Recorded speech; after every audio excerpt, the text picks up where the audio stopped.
దాత్రి ప్రేక్షకులకు నమస్కారం. గురుగారు నమస్కారం. నమస్తే. గురుగారు భూముల్లో ఎన్నో రకాలు ఉన్నాయంటున్నారు. వాటికి రంగు, రుచి, వాసన ఉంటుందని వాస్తు ప్రకారం విన్నాం. అది నిజమేనంటారా? దాని గురించి కొంచెం వివరించండి గురుగారు. ఇప్పుడు రంగు, రుచి, వాసన అనేది నిజమే. కానీ దానికి సంబంధించిన కండిషన్స్ ఉంటాయి. కండిషన్స్ ఏంటంటే, ఇప్పుడు సింపుల్‌గా మీకు కొన్ని క్వెషన్స్ ఏస్తాను. మీరు ఆన్సర్ ఇవ్వండి. చూద్దాం. ఒక ల్యాండ్ చూడ్డానికి మీరు వెళ్లారు. ఒక ఎగ్జాంపుల్ ఇటు మనం నేషనల్ హైవే బెంగుళూరు రోడ్ ఎళ్లారు.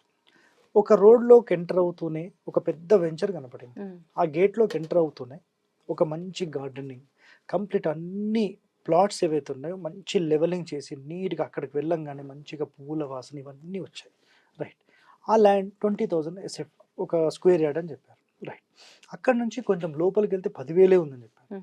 అక్కడికి వెళ్ళి మీరు నుంచున్న వెంటనే మొత్తం కచరా ఈ జిహెచ్ఎంసీ వాళ్ళు తెచ్చి మొత్తం కచరా అక్కడ వేస్తున్నారు. అక్కడ లేఅవుట్లు కూడా మొత్తం కచరా, పేపర్లు, ఈ బోన్స్ ఇవన్నీ మన కోడి ఈకలు ఇవన్నీ కూడా అట్లా పడి ఉన్నాయి. అక్కడ నుంచొని ఆ ప్లాట్ 10,000 మెయిన్ రోడ్ ఇంకో ఏరియాది 20,000 అన్నారు. మీరేది తీసుకుంటారు? 20,000. రైట్. ఎందుకు తీసుకోవడం జరిగింది అట్లా? కారణం? అంటే బావుంది. అంత నీట్‌గా ఉంది. మంచిగా ఉందని. First impression is the best best. Impression అనే అవును. మాట మనం విన్నాం కదా! అయితే ఇక్కడ ఏం జరుగుతుందంటే, శాస్త్రాల్లో ఎందుకు చెప్పారనేది మనకు ఫస్ట్ రీజన్ తెలియాలి. ఎందుకంటే భూమికి రంగు ఉంటుంది, రుచి ఉంటుంది, శబ్దానికి సంబంధించి ఉంటుంది, వాసన ఉంటుంది. ఇవి ఎందుకు చెప్పారు? ఫస్ట్ రంగు చూసుకుంటే మనకు నల్లని భూమిలో పంట పొలాలు అద్భుతంగా పండుతాయా? మామూలుగా పండుతాయా? నల్లరేగడి ఎక్కడుంటే దానికి డిమాండ్ ఎక్కువ. కేవలం అది పంట పొలాలకు మాత్రమే పనిచేస్తుంది. దేనికి పనిచేయదు. ఎర్రని భూమి తీసుకుంటే దాంట్లో 50-50. అంటే దాంట్లో 40 బస్తాలుంటే దీంట్లో 35, 30 వస్తాయి. ఒకవేళ బీడు భూములు అంటే మొత్తం గట్టి నేలలైపోయి కేవలం ఇంటి నిర్మాణానికి పనిచేసేవి. సో, ఈ మూడింటిలో మనం కంపారిజన్ చేస్తే ఒక ఇంటి నిర్మాణానికి నల్లరేగడి మీకు ఇస్తాను. తీసుకుంటారా మీరు? తీసుకో. అది మెత్తగా అవును. ఉంటుంది. ఎర్రది సెకండ్ ఆప్షన్. వైట్ అయితే చాలా స్ట్రాంగ్ చాలా. ఉంటుంది. అవును. అంటే మీరు ఒక 10 ఫ్లోర్లు, 5 ఫ్లోర్లు, 20 ఫ్లోర్లు వేసుకోవాలన్నా ఇప్పుడు హైదరాబాద్ ఎందుకు డెవలప్‌మెంట్ అవుతుంది అంటే, ఇక్కడ నల్లరేగడి అనేది లోకల్‌గా లేదు. డిస్ట్రిక్ట్స్‌లో ఉంది. కొంచెం దూరం వెళ్తే 30, 40, 50 కిలోమీటర్స్ దాటితే నల్లరేగడి వస్తుంది. సో, ప్రస్తుతం మన హైదరాబాద్ సరౌండింగ్ గాని, హైదరాబాద్ లోపల గాని బీడు భూములైపోయి ఇదంతా చాలా గట్టి పడిపోయి తెల్లని భూములంటారు. తెల్లని భూమి, నల్లని భూమి, ఎర్రని భూమి. పచ్చని భూమి, ఎర్రని భూమి అని మాట్లాడతాం. సో, ఇలా ఈ తెల్లని భూమి అనేది అన్నిటికంటే కాస్ట్ ఎక్కువ. పచ్చని భూమి ఇది వ్యాపారస్తులకు బాగుంటుంది అనేది యాక్చువల్ కండిషన్. సో, ఒకటి. ఎర్రని భూమి పంట పొలాలకు పనిచేస్తుంది, ఇంటి నిర్మాణానికి పనిచేస్తుంది. తెల్లని భూమి 20, 30 ఫ్లోర్లు వస్తాయి. ఎర్రని భూమి 10 ఫ్లోర్ల వరకు వస్తుంది. ఇప్పుడు మీరు చెప్పండి, ఈ కలర్ ఆప్షన్స్‌లో మన పూర్వీకులు అలాంటి మహర్షులు చెప్పిన కండిషన్స్ ఏంటి? తెల్లని భూమి అయితే అన్నిటికంటే ఫస్ట్ ప్రయారిటీ, పచ్చనిది, ఎర్రనిది అయితే సెకండ్ ప్రయారిటీ, నల్లని రేగడి అయితే థర్డ్ ప్రయారిటీ అని చెప్పారు. సో, ఇందులో కాస్ట్‌లియెస్ట్ భూమి ఏది? White, red second, second. ఇంకోటి పంట పొలాలది థర్డ్ ఆప్షన్. సో, ఇప్పుడు రంగులు ఎందుకు వచ్చాయి అర్థమైందా మీకు? అర్థమైంది. అర్థమైందా? రైట్. ఇప్పుడు రంగులు సింపుల్ అయిపోయింది. ఇప్పుడు వాసన గురించి వాసన. మాట్లాడదాం. రైట్. మీరు ఒక ల్యాండ్‌లోకి ఎంటర్ అయిన వెంటనే మంచి సుగంధ ద్రవ్యాల వాసన వస్తుంది. పోనీ అవన్నీ ఎందుకు? ఇక్కడ ఒక 2, 3 రూమ్స్ తీసుకుందాం. ఒక రూమ్‌లోకి ఎంటర్ అవ్వంగానే న్యాచురల్ సెంటెడ్‌తో తయారు చేయబడిన అగరబత్తీలు వెలిగించారు. మంచి స్మెల్ వస్తుంది. అసలు నిజంగా అక్కడ ఎంటర్ అయితే బయటికి రాబుద్ది కావట్లేదు. దాని పక్కన ఇంకో రూమ్ ఉంది. దాంట్లో టాయిలెట్ ఉంది. అందరూ టాయిలెట్స్‌కి వెళ్తున్నారు, వస్తున్నారు. మొత్తం వాసన నిండిపోయింది. మీరు ఏ రూమ్‌లో కూర్చోవడానికి సిద్ధపడతారు? మంచి వాసన వచ్చిన రూమ్‌లోనే ప్రిఫర్ చేస్తారు ఎవరైనా. రైట్. మంచి వాసన రావాలంటే ఆ క్షేత్రం బాగుంటేనే బాగుంటుంది. బాగుంటుంది. లేకపోతే చెడిపోతుంది. ఇండ్లు ఒక ఎగ్జాంపుల్ చెప్తాను. కొన్ని అపార్ట్మెంట్స్‌లో, కొన్ని బిల్డింగ్స్‌లో వెళ్తూ ఉంటే మెట్లు టర్నింగ్ ప్లేస్‌లో దేవుడి ఫోటోలు పెడతా ఉంటారు. అవును. అబ్జర్వ్ చేశారా?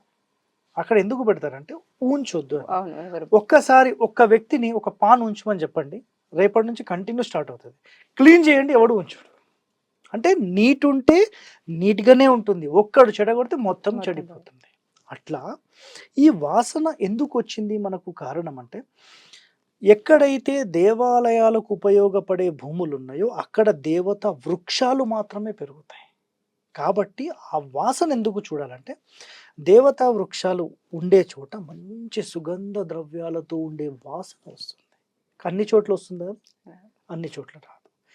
ఇది సో మంచి సుగంధ ద్రవ్యాలు వచ్చినప్పుడు రైట్ చేశారు. అంటే ఎక్కడైతే మంచి సుగంధ ద్రవ్యాల వాసన వచ్చిందో అలాంటి ప్లేస్లో మనం ఇంటి నిర్మాణం చేసుకుంటే బాగుంటుంది అని చెప్పారు. సో ఇలాంటివి అవాయిడ్ చేసేసారు. క్లియరా? రెండో పాయింట్. ఇప్పుడు మూడో పాయింట్ శబ్దము అన్నారు.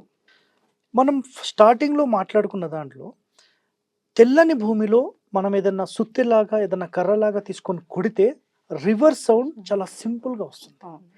వుడ్ క్వాలిటీ చెక్ చేసేటప్పుడు ఆ వుడ్ క్వాలిటీ లేదంటే మట్టి కుండ కొనేటప్పుడు అట్లా కొడితే ఠంగ్ అని సౌండ్ వస్తే అది మంచిది అంట. అట్లా ఈ భూమి లోపల సౌండ్ టెస్టింగ్ ఉంటుంది. నల్లని రేగడిలో అది రాదు. ఎర్రని దాంట్లో 50% వస్తుంది, తెల్లని దాంట్లో 100%. సో ఆ తెల్లని దాంట్లో కూడా మళ్ళీ ఎన్నో ఉన్నాయి. శిల తీసుకున్నాం అనుకోండి, ఈ రోజు వరకు మరి అది విన్నరా లేదా తెలియదు, ఒక దేవాలయంలో పెట్టే దేవుడి శిల్పం ఉంటుంది కదా, అతని విగ్రహం ఉంటుంది కదా, విగ్రహంలో మగ శిల్పము, మగరాయి, ఆడరాయి, నపుంసకరాయి అని ఉంటుంది. విన్నరా ఎప్పుడైనా? ఉంటాయి. దేవుళ్లకు సంబంధించిన విగ్రహాలు చేయాలంటే మగరాయిని వాడతారు. అమ్మవార్లకు సంబంధించినవి శిలలు చేయాలంటే ఆడరాయి వాడతారు. నపుంసక రాళ్ళు అనేది దేవాలయం బయట చెక్కే శిల్పాలకు వాడతారు. అలాగే ఇవన్నీ టెస్టింగ్స్ ఉంటాయి. సో ఇది థర్డ్. ఇంకోటి, ఇప్పుడు రుచి విషయంలో తీసుకుంటే మనం ఇందాక చెప్పిన ఒక కండిషన్ ఉంది. ఆ కండిషన్ ఏంటంటే దేవాలయంలో మనకు వృక్షాలు ఏదైతే దేవతా వృక్షాలు పెరిగే చోట ఉందో అక్కడ మంచి మల్లెపూల వాసన లేకపోతే మంచి చెట్లు ఆటోమేటిక్గా దానికదే పెరుగుతూ వెళ్తాయి. అవి అసలు ఒక వ్యక్తి దానికి చెప్పడు, ఒక వ్యక్తి వచ్చి అక్కడ పాతడం ఉండదు, ఆటోమేటిక్గానే పెరుగుతాయి. నేను ఒక క్వశ్చన్ వేస్తాను. అడవిలోకి వెళ్తే పులులన్నీ ఒక చోట, జింకలన్నీ ఒక చోట. మనము శ్రీశైలం వెళ్తూ ఉంటే ఒక బోర్డు కనిపిస్తుంది, ఈ ఏరియా మొత్తం కూడా ఇక్కడ పులులు నివసిస్తాయి. ఇంకొంచెం ముందుకు వెళ్తే ఇక్కడ అన్ని కోతులు నివసిస్తాయి. ఇంకొంచెం ముందుకు వెళ్తే ఇక్కడ అంతా జింకలు ఉంటాయి. ఇంకో ఏరియాకి పోతే ఇక్కడ అన్ని ఎలిఫెంట్స్ ఉంటాయి. ఇట్లా క్లియర్గా రాస్తారు. రీజన్, వాళ్ళకు సూటబుల్ అయిన ల్యాండ్ అది, కాబట్టి వాళ్ళు అక్కడ ఉంటారు. అట్లానే ఒక మనిషి నివసించడానికి ఈ ల్యాండ్స్ అన్నీ సెటిల్మెంట్ చేసి మంచి అద్భుతమైన ల్యాండ్లో ఉండండి. దాన్ని ఎలా జస్టిఫై చేస్తారనేది ఇప్పుడు మీకు ఐడియా ఉందా? ఒక ల్యాండ్ దగ్గరికి వెళ్ళారు, 10,000 గజం అంటే తీసేసుకుంటారు అంతే. మీకు ఇవన్నీ ఎక్కడ తెలుసు? తెలియదు. ఒక సాధారణ ప్రజలకు ఇవన్నీ ఐడియా లేవు. అయితే ఇది ఎప్పుడు చూడాలి? ఒక ల్యాండ్ సెటిల్మెంట్ చేసే బిఫోర్ చూడాలి. మరి ఎవరు సెటిల్మెంట్ చేస్తారు? ఇప్పుడు సెటిల్మెంట్స్ ఎట్లా ఉన్నాయంటే డైరెక్ట్ పంట పొలాలకు వెళ్ళిపోతారు. ఏమయ్యా ఎట్లా అమ్ముతున్నావు? 50 లక్షలు సార్. సరే ఏమైనా తక్కువ చేసుకో, తీసుకుంటాడు. దాని మీద మొత్తం మురం వేస్తాడు, లెవెలింగ్ చేస్తాడు, మంచి గార్డెనింగ్ చేస్తాడు, రోడ్ వేస్తాడు, అమ్మేస్తాడు. కానీ ఒరిజినల్గా మానవులకు అసలు నివసించడానికి అది యోగ్యమైనదా కాదా? ఎందుకంటే ఒక ఇండివిజువల్గా ఒక ప్లాట్ తీసుకున్న వ్యక్తి దాన్ని డిసైడ్ చేయలేడు. ఎవరైతే land settlement, town planning settlement చేస్తారో వాళ్ళు మాత్రం ముందు చేసి ఇవ్వాలి. అందుకనే ఎన్నో లేఅవుట్స్ అయితే కొన్ని మాత్రం ఒక రేస్కి ఎదుగుతాయి, కొన్ని ఏమో న్యూట్రల్గా ఉంటాయి. సో ఇప్పుడు రుచి గురించి మాట్లాడదాం. ఇప్పుడు నేను ఇందాక చెప్పిన కండిషన్లో ఒక కచరా ల్యాండ్ దగ్గరికి వెళ్ళి మీరు మట్టి టేస్ట్ చేయగలుగుతారా? అసలు అక్కడ ముట్టుకొని కూడా ముట్టుకోలేరు. రైట్. అయితే ఈ మట్టివి ఎందుకు చెప్పారంటే ఒక మంచి ల్యాండ్ ఉంటే దాని టేస్ట్ చూసినా కూడా మంచి తీయగా ఉంటుంది. చాలామంది వాస్తుకి విరుద్ధంగా మాట్లాడే వాళ్ళు ఏమంటారంటే రంగు చూడాలంటారు, రుచి చూడాలంట, ఏం రాసిండ్రు ఇది అని మాట్లాడతారు. కానీ నిజంగా అసలు quality of the land testing కోసం మహర్షులు ఇవి చెప్పారు. మీరు అది కూడా అర్థం చేసుకోకుండా ప్రశ్నిస్తే మిమ్మల్ని ఏం చెప్పాలో మీరే చూసుకోవాలంటారు. నేను దానికి మించి ఏం లేదు. ఇక్కడ కొన్ని నియమాలు చెప్పారు. అంటే క్వాలిటీ ఆఫ్ ద ప్రోడక్ట్ కోసం మనం ఎంతో ప్రయత్నం చేస్తాం, కానీ నిజంగా క్వాలిటీ ప్రోడక్ట్ ఎవరు తీసుకుంటున్నారు?